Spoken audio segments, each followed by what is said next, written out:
어떤 양식을 어느 정도 분량으로 어떻게 작성을 해야 되냐, 정말 꿀팁이니까 아무 데서도 알려주지 않거든요. 네, 그런 레주메를 고르시면 안 됩니다. 네. 30만 취업 준비생들을 책임지는 취업장인 취준마입니다. 안녕하세요. 오늘은 외국계 취업을 준비하시는 분들을 위한 영문 이력서 레주메 작성법에 관한 팁을 가지고 왔습니다. 외국계 기업 취업 준비하시는 분들이 서류를 준비할 때부터 가장 어려워하는 부분이 레주메에 어떤 양식을 어느 정도 분량으로 어떻게 작성을 해야 되냐, 이런 것부터가 고민이 되기 시작하실 텐데요. 먼저 양식에 관한 내용부터 말씀드려 볼게요. 레주메는 정해진 양식이 따로 있는 게 아니라 보통 자유 양식을 활용하게 됩니다.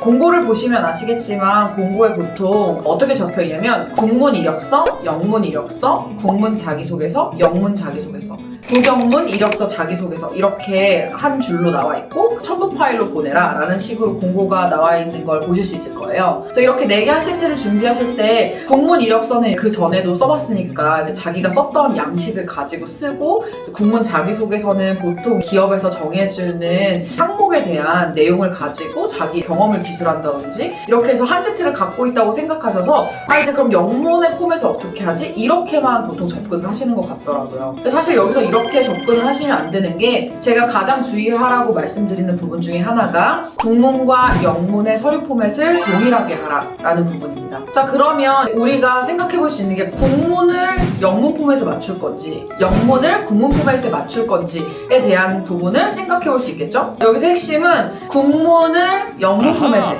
맞춰서 영문과 동일한 포맷으로 작성하시는 겁니다. 여러분이 그 전에 가지고 계셨던 국문 포맷으로 된 표 형식의 이력서나 아니면 항목형 자기소개서가 영문으로 작성했을 때 이상할 수밖에 없는 이유가 뭐냐면, 외국인 담당자들이 봤을 때 이상한 거예요. 이게 표 형식으로 되어 있으면 뭐 학교나 회사 이름 정도밖에 나와 있지 않고 무슨 일을 했는지 어떤 업무를 했는지를 알기가 굉장히 어려운 포맷인데다가 항목형으로 작성했을 때 뭔가 성장 배경, 갑자기 본인의 이력을 어필하는데 성장 배경이 왜 필요하지? 이렇게 이제 문화적인 차이에 의해서 이해가 안 되는 부분들이 있을 수 있어요. 그렇기 때문에 외국인 담당자들한테도 어필이 가능한 내용으로 작성을 해주셔야 되기 때문에 영문 포맷에 국문 자기소개서를 맞춰서 작성하시면 되겠습니다.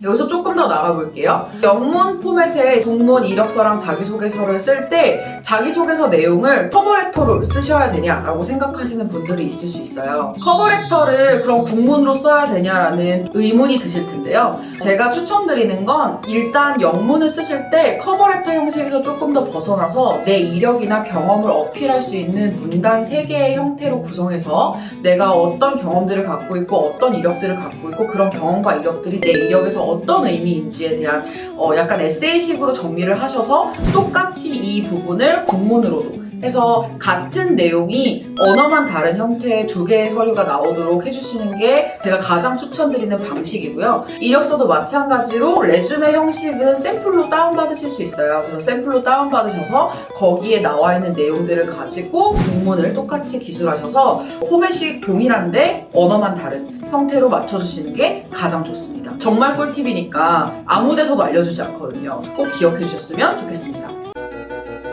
다음으로는 이제 포맷으로 좀 넘어가 볼게요. 일단 포맷을 고르실 때는 이제 샘플을 다운받으시려고 하실 텐데 가장 깔끔하고 깨끗한 형태를 고르시는 게 좋습니다. 보통 구글에다가 포맷을 검색을 하실 텐데 레주메 샘플 이렇게 검색을 해보시면 굉장히 많은 샘플들이 있을 거예요. 그래서 이미지 검색을 또 눌러보면 예쁜 포맷도 되게 많거든요. 예쁜 포맷들 보면 디자인도 입혀져 있고 막 사진 넣는 란이 알록달록 되게 예쁘게 되어 있고 뭔가 이거에다 레주메 쓰면 내가 뽑힐 것 같은 그런 느낌의 레주메가 있어요. 네, 그런 레주메를 고르시면 안 됩니다.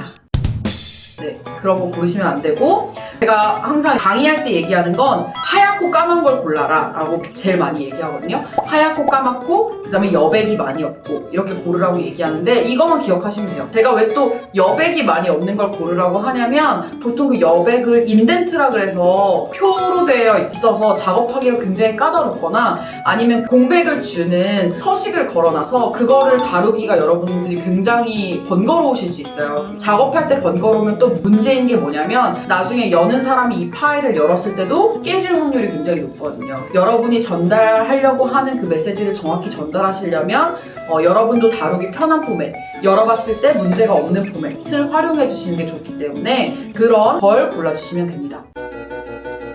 그리고 여러분 작성하실 때 영문을 먼저 작성하지 마시고 국문을 꼭 먼저 작성해 주세요.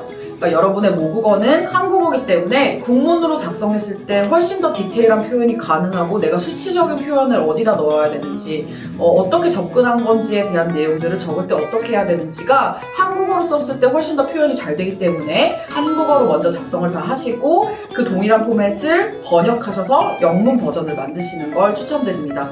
거꾸로 만약에 내가 모국어가 영어다, 물론 그러면 이 영상을 안 보고 계시겠지만 내 모국어가 영어다 그러시면 영문을 먼저 작업하시고 국문을 번역하는 형태로 가는 게 좋습니다. 여기까지가 제가 말씀드리는 처음에 레주메를 접근할 때 필요한 가장 기본적인 내용들이고요. 이후에 이제 레주메를 실제로 어떻게 쓰는지, 어떤 내용들이 들어가야 되는지에 대해서 조금 더 알려드리도록 하겠습니다. 오늘은 여기까지 여러분들의 취업을 책임지는 취업장인 취준마였습니다. 감사합니다.